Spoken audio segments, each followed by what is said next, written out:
Now, how many people think they're radioactive? All right, see, Ted, you did a good job. That's great. Now, raise your hand if you know what a health physicist is. Okay, see, he said I'm a health physicist. Nobody even asked the question. And this is a much more response than you get from most crowds. So, I don't know if anybody knows what a health physicist is. Health physicist studies how radiation affects people. Okay, and the most important thing we're usually concerned about when we affect people is affecting the DNA.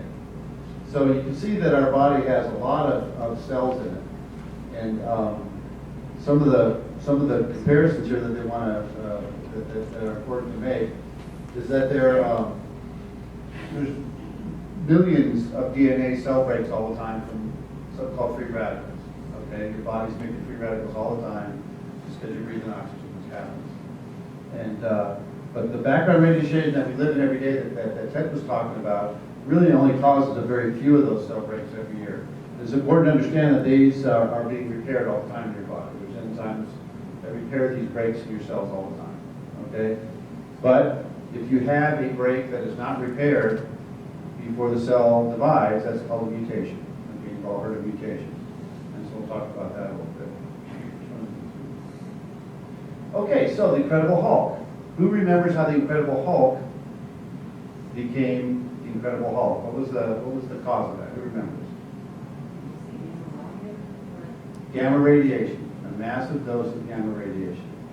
Now, my role in that massive dose of gamma radiation, if it's large enough, it has to be about 10 million times the background radiation. It's a huge, huge dose and very prompt.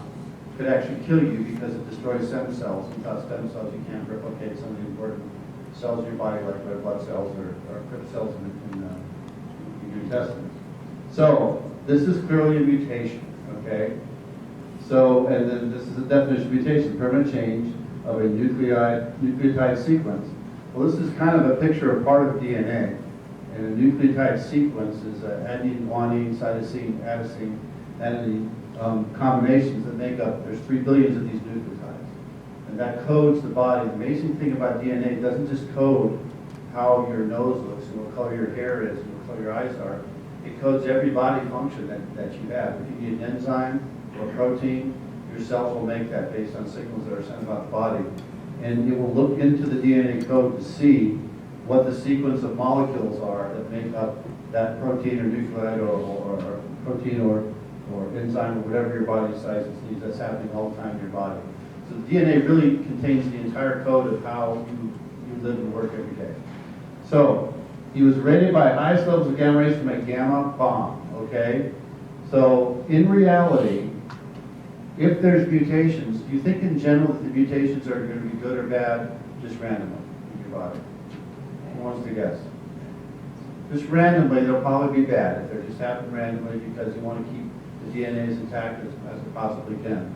So this, I guess, would be regarded as a good mutation because he became stronger, he became madder, okay? But he was certainly a force to be reckoned with, and it certainly didn't look like he was anywhere close to dying or even getting sick. Okay, so that's probably not correct. And mutations exhibiting physical changes, which we call phenotypical changes, usually occur over many, many generations. So that's the theory of how things evolve. And there's billions and billions of years that takes to happen. And it's, like I said, only a theory. But that would happen over generations. So this clearly was a mutation that happened in one generation. Okay? Now the other thing that it happened is that I think he got mad and then he got happy. He went back and forth between the Hulk and what's his name? Bruce Banner. That's right. So there's Bruce changed into the Hulk, and there's the Hulk after he's changed. And so if you get mad, you're causing a physical change in your body. A physical change is a chemical change. Okay? So chemical change would not cause a mutation in your body. If you're going to change the DNA, you're not going to change it chemically. Because chemistry is what happens with the electrons in the atom that are on the outside shells. And anything that happens for a mutation happens inside the nucleus of the cell. So that kind of queered the idea that he would go back and forth because of this gamma ray mutation. Okay, So we do have some that cause effects in their own thing. As you get old, your cells actually work differently. Wrinkles and some of the things don't work so well anymore, and that's sort of built into the system for whatever reason. Okay. So there are lots and lots of carcinogens out there, and radiation is essentially a very weak carcinogen. So essentially, if you receive a high dose of gamma radiation and you live through it, your body will repair itself and come back. The question is later, is there enough in there to have caused the DNA changes that will lead to cancer? And that's kind of a poorly understood science right now. We don't know exactly what the mechanism that changes in the DNA to cause cancer to start. And basically, cancer is a cell that divides when it shouldn't. Okay, so you get a tumor, divides, and usually it's a very poor division. It's not an effective division, right? You think, oh boy, a lot more white blood cells would be great, right? Because of the immune system. But that's leukemia. Leukemia is not great. It kind of gums up the whole blood system. So it's changing the chemistry of the body because of one of the cells are actually divided when they shouldn't.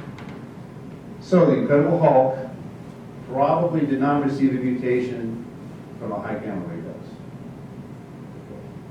Amazing Spider-Man. What was his? What did he get? What did he do? It bit him. What kind of spider was it? Radioactive or irradiated. Okay, here's another kind of myth that people believe. If I stand in front of a radiation dose and it irradiates me, but I put it under a shield and walk away, am I now irradiated? Am I now radioactive? Okay, that's the difference. If I'm radioactive, I'm sending out radiation. If I'm irradiated, it means radiation is coming from somewhere and affecting me. Okay? But it doesn't mean to become radioactive. A lot of people think it does. If I'm irradiated, then I'll not become radioactive. That doesn't happen. So, was the spider irradiated or was it radioactive? I suspect radioactive. That makes for a better story. Okay? So we talk about internal versus external radiation. I suppose if he was bitten by a spider, that something was put into his body from the spider. If the spider was radioactive, maybe something got into him that was radioactive. That's my guess. So now, this moves to the question of internal versus external radiation. So if I have radiation that's coming from outside of me, okay, I can get farther away from it, I can put a shield on it, or I can, if I have to be around it, I can spend less time and reduce my dose from that radiation. But what if the thing that's irradiating me is inside of me? Are any of those options available to me? It's in your body. The other thing about being internal is much closer to the DNA that we really care about that really causes the trouble. So the damage is much more pronounced if the particle or whatever is radiating is inside it.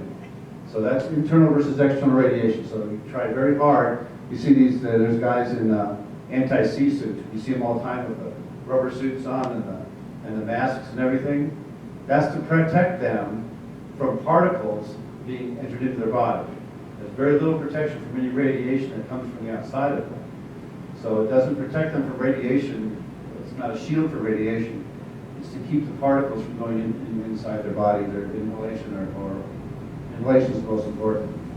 So the way we prevent, like I said, time distance shielding. If you're going to have to be around a device and you want to reduce your dose, you say spend less time, farther distance away, or put more shielding in front of you. Okay.